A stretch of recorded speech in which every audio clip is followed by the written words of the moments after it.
Hello LinkedIn. Today I am bringing you a fantastic session we recorded a couple weeks ago with 3 of our top 100 members. Now, if you don't know what that means, get yourself over to the Business of Data platform and check out our global top 100 innovators in data and analytics 2020 list, which we published earlier in September. It contains a list of executives who are truly the best of the best, as well as a whole host of insightful and interesting interviews as well. Now, I really hope you enjoy this 30-minute Women in Data session. If you do be sure to follow the Business of Data here on LinkedIn, as well as subscribe to our platform for more. For now, let's dive straight in.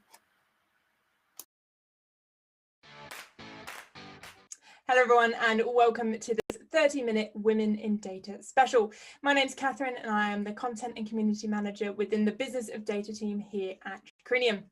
In September, I was joined by a group of fantastic female executives to talk all things data analytics. As speakers, they loved the experience. As an audience, you loved it as well. So for 30 minutes, I've brought some of them back to carry on that conversation. I think it's fair to say this year has felt like a whirlwind. So I want to take 30 minutes for us all to pause and consider where we are right now. Earlier in the year, it felt like we were all rushing to create quick solutions for all the various problems that appeared, from moving entire workforces from physical to remote, adapting ways of buying and selling, to dealing with an enormous amount of unknown. Although it's fair to say much of today is still unknown, it appears that many organisations have settled into, dare I say it, a new normal where uncertainty is just part and parcel of working life. So let's explore that a little bit more today. So for the benefit of everyone watching, I'm going to ask you all to introduce yourselves and your roles and your companies just quickly. Amy, I'll start with you. Well, thank you so much for having me back. It was wonderful talking to all of these fantastic women back in September, and I'm delighted to be back again. So I'm Amy Gershkoff-Bowles. I am the Chief Data Officer at Bitly, and I am also the General Manager of Bitly IQ, which is our Data and Insights division. Fantastic. It's lovely to have you back. Maritza, hello. How are you doing? Hi, good, and you guys? Also absolutely great to be back. Really excited about this conversation. I'm the head of data for RCS Group. We are wholly owned by BNP Paribas. So within the BNP Personal Finance Global structure, I represent South Africa as the Chief Data Officer. Fantastic. And Nirali, who is on the first day of her new role, joining us today. So we're absolutely thrilled that you could still join us, Nirali. Hello. Hi, Catherine, and thank you for making the time for us today. So I'm Nirali Patel, and I am the Director of Data Analytics for OpenReach in the UK, and that runs the network cables between those lovely green boxes and your home or your offices. So yes, this is my first day. It's been a bit of a whirlwind of a day, and I'm really excited to join this conversation about what is my new norm, because I'm about to find out, I think. Absolutely. Now, for those who perhaps aren't as familiar with Nirali, she has previously left the health industry to join the telecom. So we were just saying before we pressed record on this content here that she's not really made her life any easier, and actually some of the challenges I think are going to be translating over and some new ones appearing as well. So for the next 30 or so minutes, I'm going to work through a couple questions that kind of sprung to mind after the preview that we recorded back into September. So the first question I want to ask is, where are we now? What has the journey that we've been on left us where we are? So Maritza, I'll come to you first. Where are you now?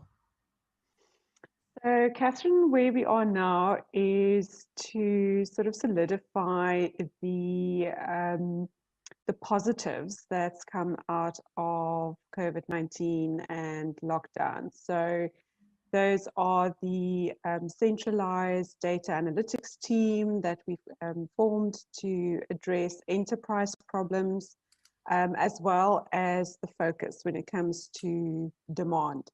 So in most organizations, you know, there's always going to be more demand than there is capacity.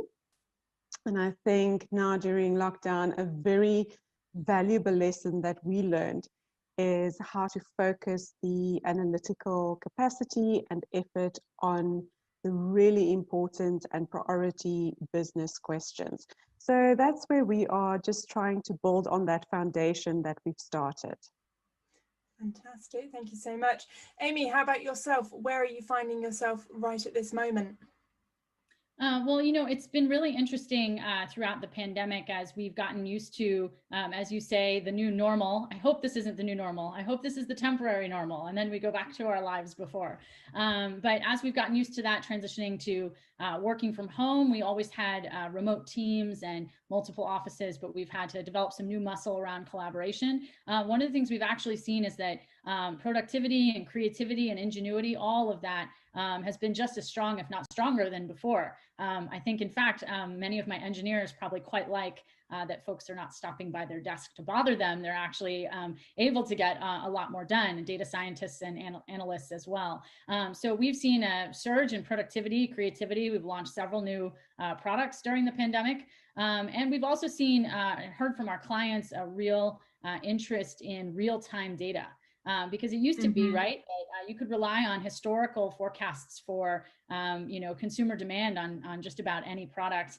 And as soon as the pandemic hit, globally, all of those forecasts had to be thrown out the window. People are, buying more groceries. They're buying a lot more toilet paper and cleaning wipes and Purell. They're traveling less. They're seeing movies less. They're going to sporting events less.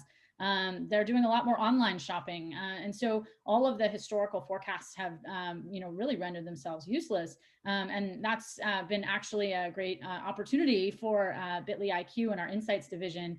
We're able to take real-time, aggregated, anonymized, privacy-friendly trend data about what's happening in real time with consumer demand, and partner with our clients to get those insights into their hands so they can target their marketing dollars in the most efficient and effective way, and really work on targeting their resources in to where they're most needed. So we've seen, to echo what Maritza said, we've seen, of course, the pandemic has been challenging in many ways, but we've seen some great opportunity come from it as well. Fantastic. Thank you so much. And definitely from both answers, there's something I want to pick up on. And Nirali, coming to you last there. I mean, it feels so unfair, all these questions on your first day of the role, but what has been your brief 24-hour encounter with your new role as to kind of the position that you're being introduced into? So I think for us, it's just going to be around effectively using information so we can deploy our staff out to the right faults and stuff in time, and bringing those service levels up to what are expected. Because if you think about the industry that we're in, suddenly everyone's gone working from home, and suddenly everyone's testing that broadband network capability. And when you sort of signed up with your service provider, you wanted, you signed up for 50 megabits per second, and now actually, are you actually getting the 50 megabits per second or not? Who knows? So for me, I think where we are now is we've done a lot of work in response to COVID, and I think from what I've seen, they've been really fantastic, and we just want to accelerate and scale that up to bring fibre to everybody in the UK. So, and it's all going to be data driven. So I'm excited about where we want to go. Yeah. How we're going to get there. Just give me a little bit of time to figure out. Well, it's always good to have a mission and a goal in place for certain. So, and Amy, I think that's really interesting what you say there about this kind of temporary normal, if not kind of new. I think there'll definitely be some things that last and some things that go back. So that's really, really interesting that you pick up there. So my next question for you is, what does your new normal or temporary normal look like right now that perhaps wouldn't have been the same, when we last caught up or prior to that? I mean, to answer the question from my perspective, back in March, we were thinking, oh, maybe in October, November, we'll have some physical events. Obviously, I look back at that and smirk because of the position we're in right now. The UK, we're just about to go into another lockdown. So for the foreseeable, it looks like we're going to be doing events virtually with our digital formats. Obviously, for myself within the Business of Data team, we're going to be continuing to do our content and interviews and things like this all digitally. So that's what my new normal looks like in comparison to where I thought we were going to be. Amy, I'll go to you first for that one as to how kind of your new normal looks for the foreseeable future right now compared to what it perhaps would have looked like. It's a great question. I think one of the things that we're really seeing, not just myself, but many of my peers at other companies as well, are seeing a real shift in the talent market. that I think is a really good thing in terms of being able to access much more diverse talent. It used to be right that if I wanted to hire someone to work with me in San Francisco, they needed to either live in San Francisco or quite close by, because commutes in the Bay Area are pretty terrible.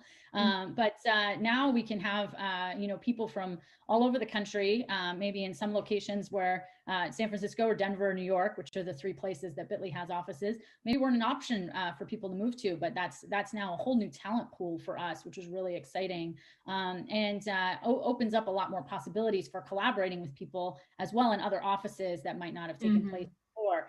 So much, it's much easier, to collaborate remotely when everyone's remote, right? So I think that's opened up a lot of opportunity as well. And I think events like this that previously, of course, I do miss the in-person, right? And it would have been lovely to meet all of you ladies and the ladies from September in person. But not having to travel somewhere to meet people in person has opened up a lot more opportunity, at least for me, for networking with my peers across just on this call, the UK, South Africa. It would have been a bit of a Herculean effort to travel there, or likewise for y'all to travel to San Francisco. And so I've been able to connect with peers all over the world in a way I never have before, because it used to be that in order to connect, you really had to fly and make that happen in person. Now we're all virtual, and it's made that much easier. So I'm really grateful in that regard as well. Absolutely. And to echo that, I mean, for someone that organizes these types of things, it's fantastic, because as you say, it would have been a logistical nightmare to try and get you three ladies in a room together, but actually being able to do it virtually does enable that. So Nirali, how about you? What does a new normal look like to you compared to what it perhaps could have done in the earlier months when we were just starting out on this journey? So I think I'm going to echo what Amy has said. It's the talent pool, the accessibility to the talent pool. And previously I would have had to sort of say, no to certain people because we weren't into hybrid working, etc. So the whole hybrid working ethos, I think, has really helped as well. And being able to do these sort of virtual calls with yourselves, with teams, and with other peers across the industries, across the globe, has given me access to more information and more sort of more sounding boards, really. Yeah. When you're making changes and you're leading on transformation, it's easier to find a similar organization globally than it was just in the UK and have it booked in for certain days of the year. And the other thing is, because of the reduction in travel, you're able to actually attend more. And I think you're also able to do more shorter, sharper sessions like we're doing here today in the Business of Data one. So therefore you can get, nice focused topics, etc., done with full attention versus sort of a 2-3 day conference. And then by the, sort of halfway through the day, people are, are lagging a bit because they're not used to that kind of style. And I don't want this to be fully virtual. So I think my new normal that we want to get back to post hopefully lockdown will be some sort of hybrid way where you can do some still face to face and have those things. So the beauty about today for me to start in my new role and actually come into the office has been absolutely fantastic, and I've been really lucky. I know a number of people that started their new roles recently and they've had to literally just start online and digitally, so you haven't been able to build, get a real feel for actually this is a new job. So I think for the new talent that we're bringing in, we also need to be able to think about how do we make them feel part of something, whether it's a session is in the office building at some point as well, just to give them a sense of belonging. So that's a bit I think we need to work on a little bit, and I've been lucky to have that today. So from both of those answers you've both given there, so I assume that part of the new normal you think is going to stay. If you're thinking about who you can acquire from different places because you're not tied to a particular city anymore, so do you think that extension of talent is actually going to remain for a considerable amount of time?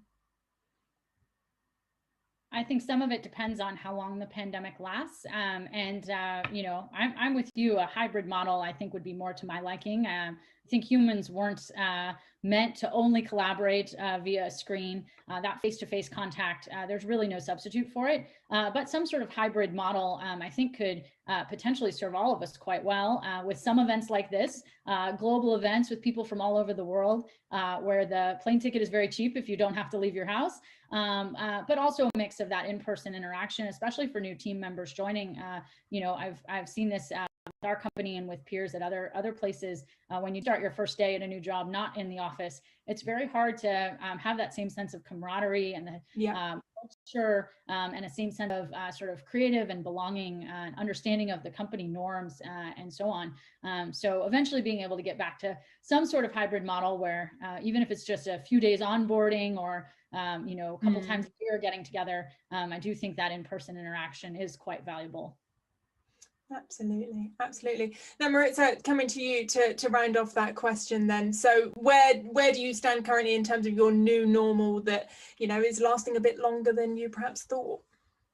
So I want to add on to what both Amy and Arali said around collaboration and the new possibilities for collaboration, and where it's going to spill over on our side, the data strategy. So pre-COVID, we literally had our data strategy signed off the week before we went into lockdown.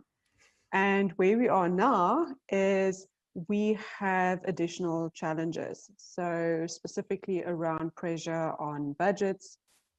So I have to rethink, I still have to deliver on the data strategy, but I've got to rethink how we're going to do that. So from a resourcing point of view, you know, there's going to be maybe different possibilities in terms of how we can resource.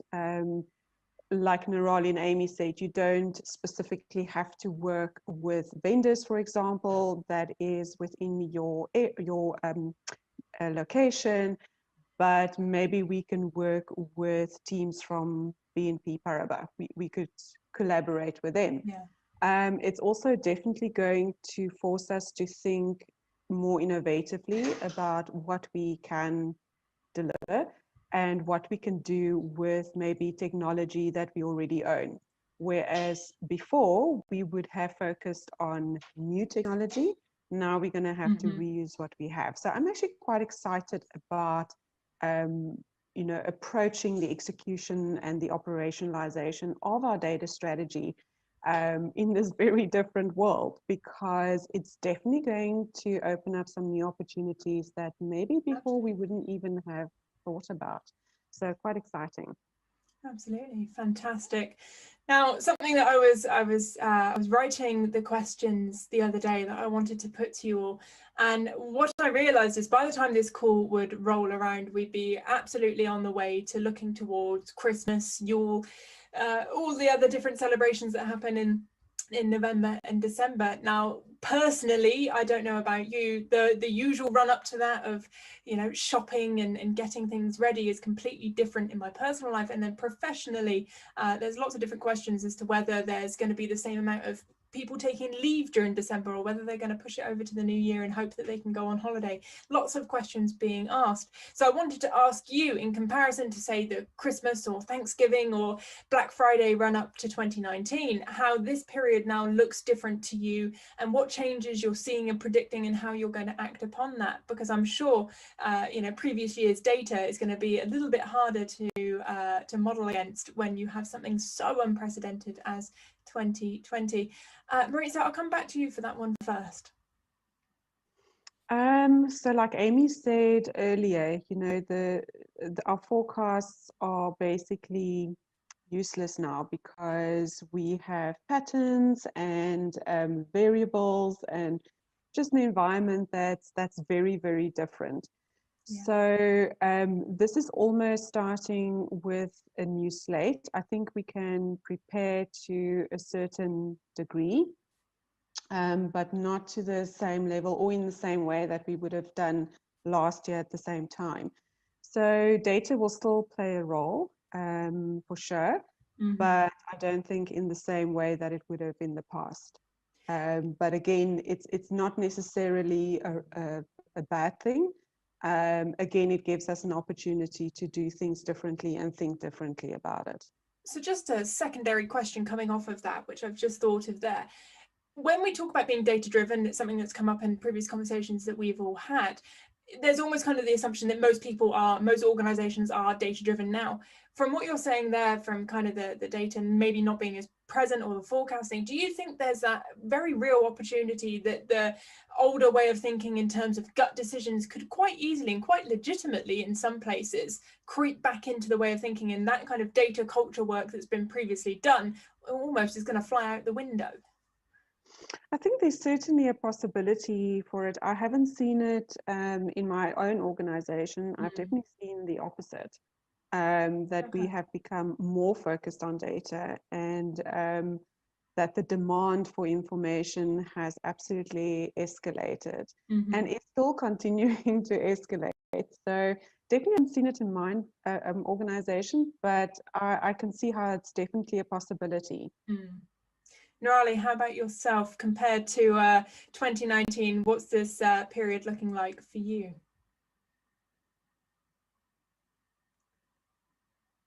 Sorry about that, Catherine. Someone's just checking if I've actually got a pass to get out of the building. You know, first day issues.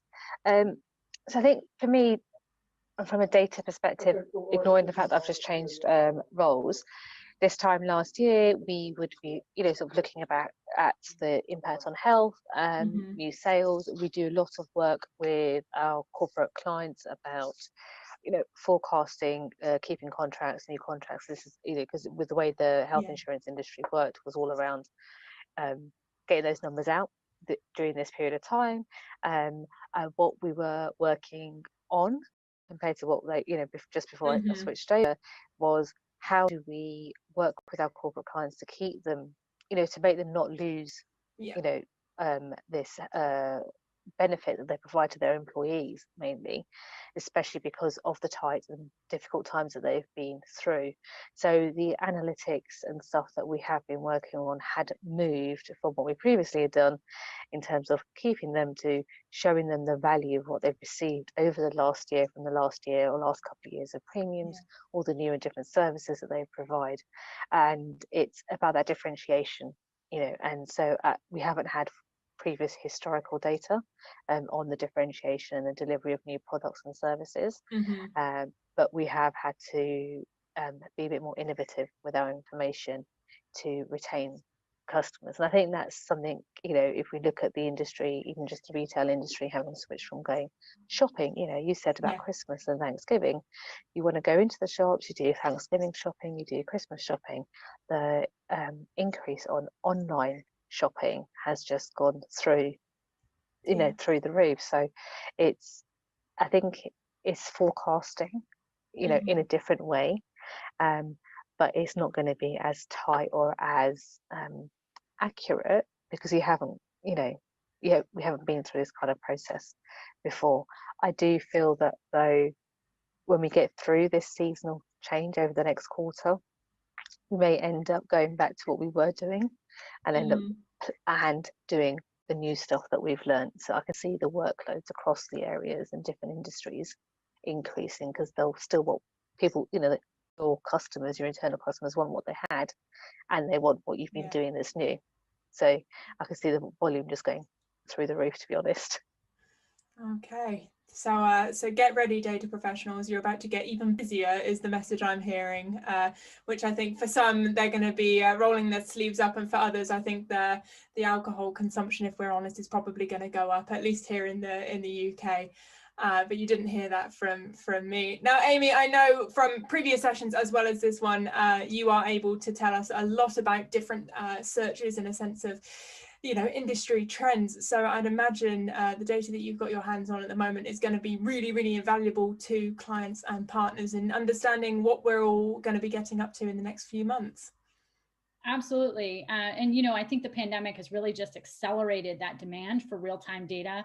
I think a lot of companies were talking about real-time data and even, machine learning models becoming more real-time and integrating real-time models. But then a lot of that work, companies may end up using it just as batch processes overnight once a day or updating dashboards once a week, even though behind the scenes, the data scientists were making the data real time. Now, all of a sudden, as we're heading into a completely unprecedented holiday season, all of those historical models are useless. That real-time data becomes mission critical. So not just a nice to have for an executive to be able to see yesterday's sales, but yesterday's sales become absolutely mission critical to forecasting tomorrow's sales and to making sure that your supply chain and your marketing are lined up with that. So I'll give you an example is we've been doing some work over the past couple of months forecasting demand for travel, which, as you can imagine, is one of the industries that's been obviously hardest hit by the pandemic. But it's also very difficult to forecast. Different countries and states within the US as well, open, closing, additional lockdowns. People used to book vacations far in advance. Now they're not doing that anymore. So airlines are heading into this holiday season with absolutely no idea, how to forecast demand, optimize their schedules, optimize their pricing. And so what we've done is to look holistically in an aggregated, anonymized, very privacy-friendly way at all of the different, travel-related links that are being clicked on everywhere in the world. And what that's allowed us to do is then forecast, demand on a market-by-market basis with a couple of days, sometimes a few weeks advance notice. That's crucial for airlines and hotels and rental car companies and resorts and lots of other industries that are really tied to tourism. That's absolutely critical heading into this holiday season. And so the challenge for companies is not acquiring real-time data. There are other real-time data sets besides ours, although ours are very, very predictive. And of course, I'm a bit biased, but I think if you're in the market for real-time data on consumer demand, you should definitely look to Bitly IQ for that.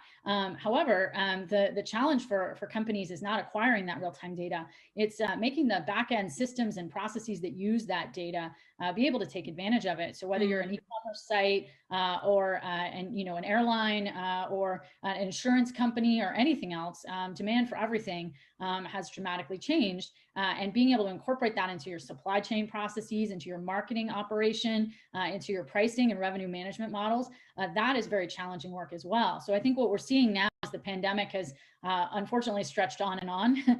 It seems like it stretches on and on and on, is for companies, at the beginning of the pandemic, they were starting to look for real-time data sets. Now they're starting to see we've got real-time sources of data. How do we put it to use on the back end? And that's where the real advantage is for companies that have an apparatus to take advantage of real-time data and real-time forecasts are seeing a huge, huge advantage in the pandemic, and that's only going to increase.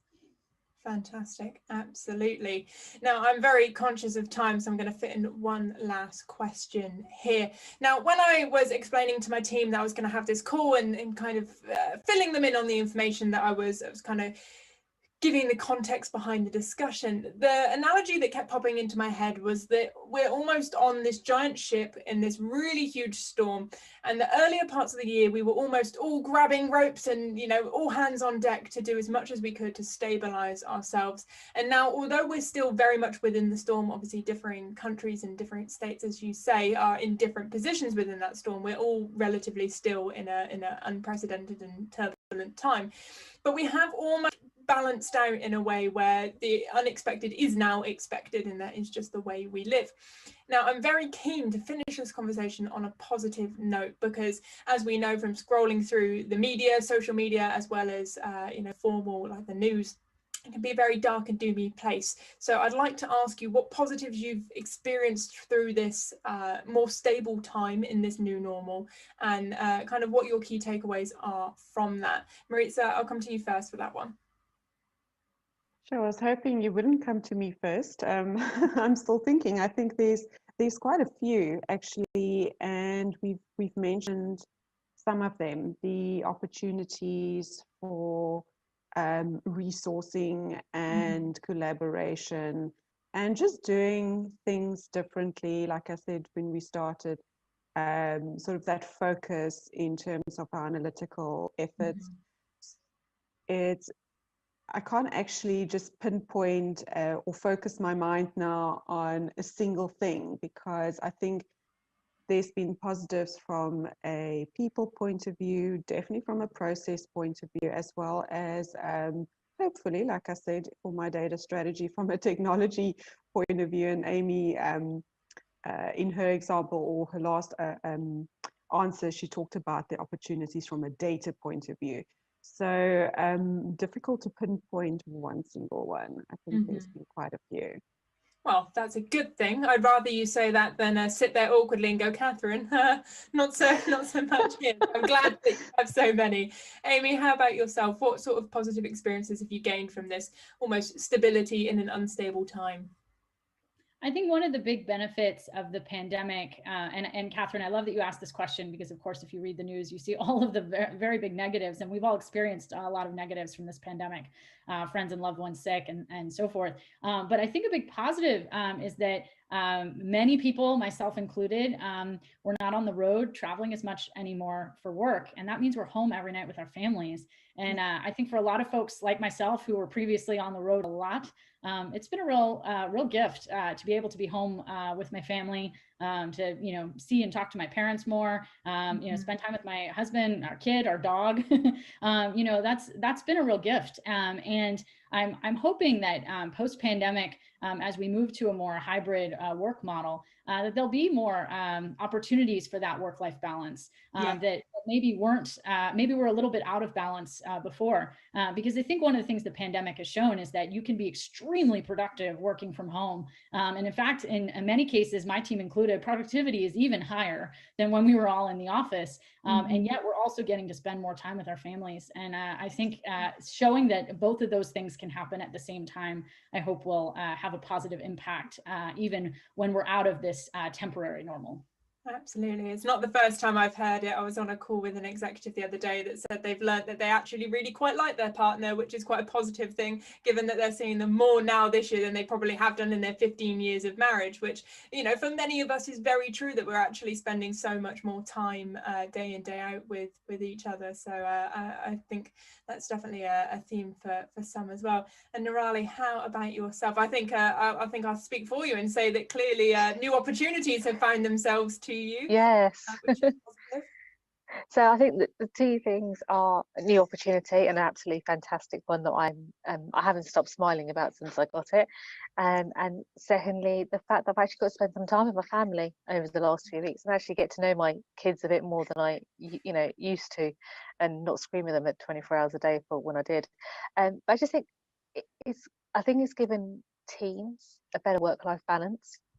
Yeah. It's empowered our employees because they feel trusted to do the work from home. And I think what that has then led to is not only greater trust, but better relationships and collaboration between teams wherever they are located. So I think we should take these learnings forward, and and remember that we should put people first. And I think that's what's really we've had to, throughout this whole pandemic, is just keep our businesses going. But by putting our people first, you've encouraged trust and loyalty, and therefore businesses have, reaped that, the fruits of that labour and that prioritisation. So I think those are some really good things that have come through. And I think, as you've all said, it makes business sense. Happy employees work better, work harder, and therefore the business does better as well. So it is a win-win scenario that actually this balance should be carried forward. And I love the kind of key theme that's emerged here of this hybrid model as to whether we're talking about how we connect via events as executives, or even in talent, and actually being able to access someone one day of the week in the office, but then actually the rest of the days they have in their home office as well. So I think lots of exciting things to come forward. Still quite a sticky time to come forward as well, important to acknowledge, and I think there's going to be some interesting challenges that we continue to discuss in this way. So that being said, thank you all so much for giving me some of your time again today. Thank you for having us. Thank you for having us. Thank you. It was great. Thank you. Fantastic. So thank you as well for joining us. That is sadly all we have time for. But for more content from these fantastic executives, please do visit the Business of Data platform and make sure you are subscribed to be first in line for our thought-leading content and insights. And also make sure you're following us on socials as well, where you can interact with each other, commenting, sharing, and getting truly involved. Until next time, thanks and goodbye.